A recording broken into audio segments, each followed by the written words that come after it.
Good morning, guys. This is Scott, Vegas Horse Pools. I'm here with my buddy Gary. We're here to talk to you about the four best college football games this weekend. Gary, how was your weekend? Pretty decent weekend. I had some losses that I was not a fan of, some half point kind of losses. So that irritates you, but you're going to have those every now and then. It is what it is. Yeah, overall, fun weekend. A lot of exciting games. We're starting to get a clearer picture of what the postseason is going to look like, especially with these conference races and whatnot. But I mean, we're into week 9, and some of these teams. I mean, Pitt is undefeated, but they've only played 2 conference games. 2. So we're starting to figure some of this stuff out, but we got some massive games coming up over the next few weeks. Well, I tell you what, I think we saw the second best college football game of the year this past weekend, and Georgia's been in both of them. So that Georgia Texas game, boy, if you missed that one, you really messed up because that was one of the greatest football games of the year. I couldn't been more impressed with Georgia. You know, I'm a bigger Georgia fan than most people, Well, and yeah, I thought they played a great football game. So they did. They looked better than they had. I'll say they that. definitely did. They definitely did. And of course, Alabama stubbing their toe, which is an amazing event. I got to say, right now, I could see Alabama missing the playoffs. And Oh, absolutely. who would have said that? Because I don't think when we had a 14 playoff, they ever missed it. So it's now we go to a 12 and they're going to miss the first one. This could be quite a year. Oh, And yes. this is why we love college football. Every one of these games matters. The Oregon, Ohio States, this is an amazing year. But let's get started here because I think we could probably talk all day. Let's go to we're not going to bury the lead here. The most important game this weekend is none other than Nebraska taking on Ohio State. And I got to tell you, this is not what I expected to say this morning, but I would take the points with Nebraska. Nebraska was utterly humiliated against Indiana. I don't think anybody in the country could have seen that score 56-7. That was ridiculous. It Nebraska was was yes, humiliated. yes. It was bad. Now, so now you take the humiliation on the Nebraska side. They're going to be playing a much better team than they just got defeated by in Ohio State. The problem Ohio State has is they've got to be looking ahead to, I believe it's Penn State the week after. So they've got a look ahead spot here. I think this is a perfect shot to take Nebraska. I don't see Nebraska winning this game if they play it 20 times, but I can see them covering in a great majority of them. And I'm really anxious to see that on our virtual games this week. Why don't you give us the numbers in this game and try and make me feel better and show me how Nebraska actually wins this game? I don't know that I can. I don't know if I can say where Nebraska wins the game. All right. I'll say that. Our number across the board right now, using Spank odds, I'm seeing, let's see, some 24 and a halves, 25 and a halves, more 25 and a halves than others. So, my number on it is Ohio State minus 26 based on the full season and power ratings and whatnot. Spread based on the last 4 weeks worth of stats. It's actually only Ohio State minus 18. So, where you're talking about staying within the number, maybe Nebraska was looking at Indiana as like a look ahead spot to Ohio State potentially. I don't know if that's exactly what happened, but look, that Nebraska defense is still good, right? They're still one of the problems that you got is Nebraska's number 98 in stuff rate, number 72 in offensive line yards. So if Ohio State gets that running game going, that's going to be a problem. But overall, Nebraska's defense is still really good. On offense, they're not as bad as they looked last week. Turnovers and everything were certainly an issue. And these two teams, Ohio State and Nebraska, are pretty similar as far as turnover margin, number 47 and number 51. Nebraska is very aggressive on defense. They're number 112 in penalties per game. Ohio State, on the other side, is only number 27 in penalties per game. So you're looking at a yards per game difference of about 20 plus yards that'll be hidden yardage that, it will go Ohio State's way more than likely. This Ohio State team is still really, really good. They're coming off of a bye. They do have, this is a look ahead spot. I would probably take Nebraska inside of that 25.5 or so. Once you get to about 24, then I'd start feeling a little weird. But this is all going to come down to Dylan Raiola, right? Like, what does he do here? If he turns the ball over, it could get ugly quick. Yeah. But if he's able to stay in and they can actually, use the running game, slow things down a bit, yeah, I think Nebraska could certainly stay within the 25.5. Well, I can't believe we agreed on that the very first one. Yeah, I think Nebraska stays well within the number here. Given everything, the situation, I can't see Ohio State getting up for this game at all. I've got to think they're looking ahead. Let's go to another high point spread game. I believe we're going to talk about Notre Dame versus Navy. Looking at Spank odds right now, it looks like that's at about 11.5 point favorite for Notre Dame. Notre Dame's had a very interesting season. What kind of numbers do you have on this one? This one has moved pretty drastically, and it moved in the direction that I thought it would. It opened at 13.5. I mean, it's moved 2 points since it opened. My number on this is Notre Dame by 5.5. Now, this is schedule and opponent adjusted, but I don't know if you can properly weight exactly what Navy has had to play compared to what Notre Dame has played.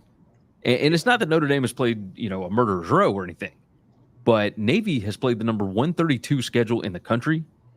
And the only reason that it's not dead last is because they played Memphis, but they did get Memphis at home a week after beating Florida State. So schedule spot certainly played into it. I think Notre Dame can certainly stop the run, but they're not great at it. They're number 78 in rushing success rate allowed.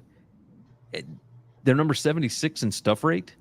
There's not Notre Dame isn't great. I'll say that. They are fantastic in the secondary.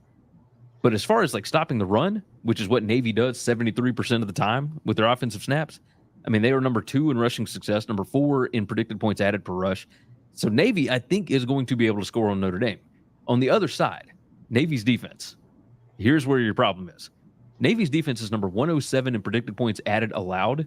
Notre Dame's offense is number 9 in that. As far as rushing success rate, Notre Dame number 63, Navy number 91. Rushing explosiveness, Navy is number 61 in explosiveness allowed. Notre Dame is number 2. So they break off some huge runs. I think that Notre Dame is going to be able to win this game. It certainly feels that way. They are the significantly more talented team. So far, the numbers have shown you that they are the better team. But this one certainly could be closer. I understand why the line movement has gone the way that it has. You can still get a 12.5 out there at a couple of spots, but it's 11.5 across the board. I think we're going to get closer to 10 than we will going back to 2 touchdowns. You kind of feel the same way? I kind of do. But I'm agreeing with you 100% on this one also. Notre Dame, I think, is they had a nice win over Texas A&M, and I think we're going to talk about Texas A&M next. That one made me feel really good about Notre Dame, so I think this should be a very nice win for them. It's just good to see one of the service schools make it all the way up into the top 25. I think that's a great thing. So I think this will be a good game to watch, and I'm definitely looking forward to it. I am as well. I tell you what, this next game is going to be really interesting. Let's go back to the Big Ten. Let's talk about Illinois taking on Oregon. Oregon looks completely loaded right now. The one thing I will say about Oregon, though, is this. I don't think the national champs can be undefeated.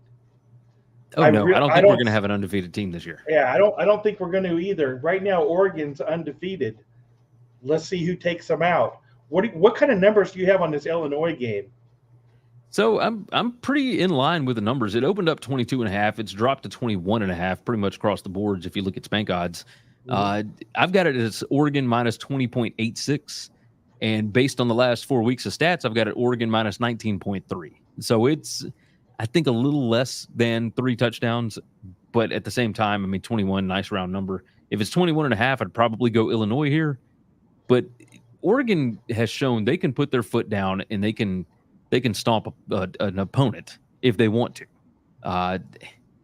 Illinois is good, but if Michigan had not given them turnovers last week, I wonder what that game would have been. I don't think that Illinois is great. They're number 118 in defensive success rate allowed.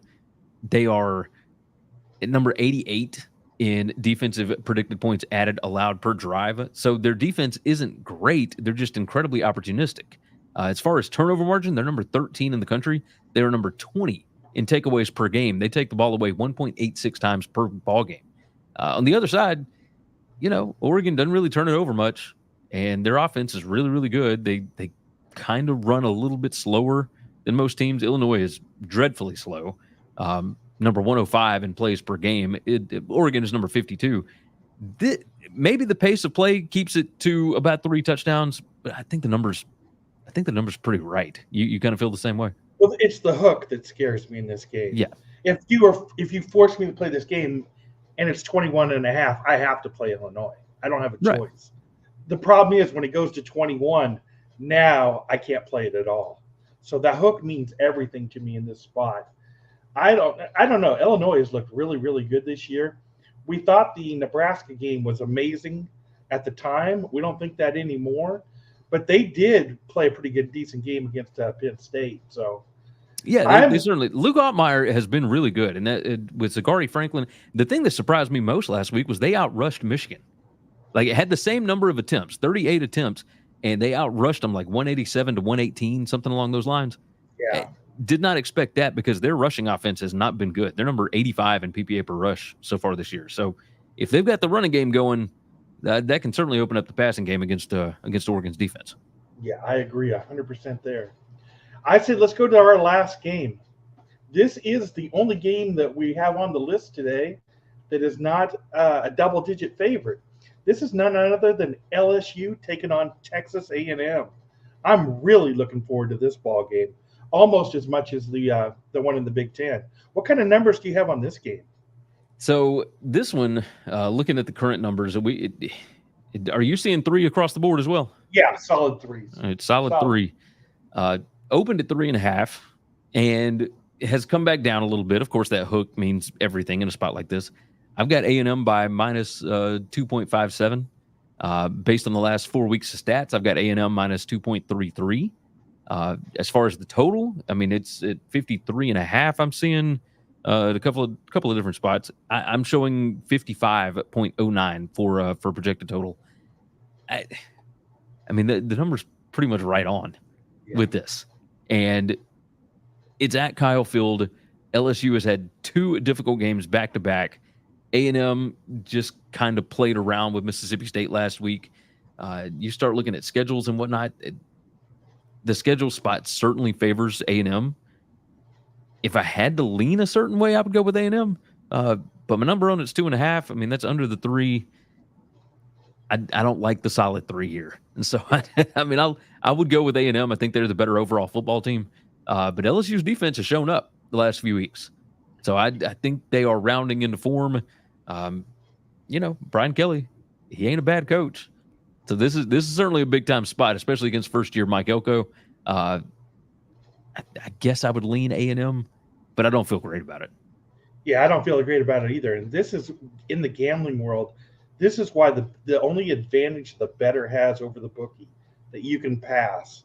I'm 100% going to watch this game, and I'm 99% not going to bet it. If you look at Texas A&M's schedule, with what they have left, they have Texas left. That's it. But if you look at LSU's schedule, what they got left, they've got a tough road to hoe. So I think A&M's going to win this game. I think it's going to be amazingly close, but it would not shock me to see LSU pull this one off. I think this is a good one for me to stay out of, but I think this is going to be a very, very good game this weekend. I think you look at A&M's schedule, they've got at South Carolina next week. They've got at Auburn, and then they've got Texas. Now, New Mexico State's in there as well. We saw what they did to Auburn last year, but that's not the same New Mexico State team. When it comes to LSU, I mean, it's definitely a tough road to hoe because LSU, we've got a bye week, then it's Alabama at Florida. They get to host Vanderbilt, who is not a pushover. And then they've got Oklahoma at the end of the year that looks like an easier game than Vanderbilt. So you got 2 teams that are both undefeated in SEC play. It's going to come down to the wire.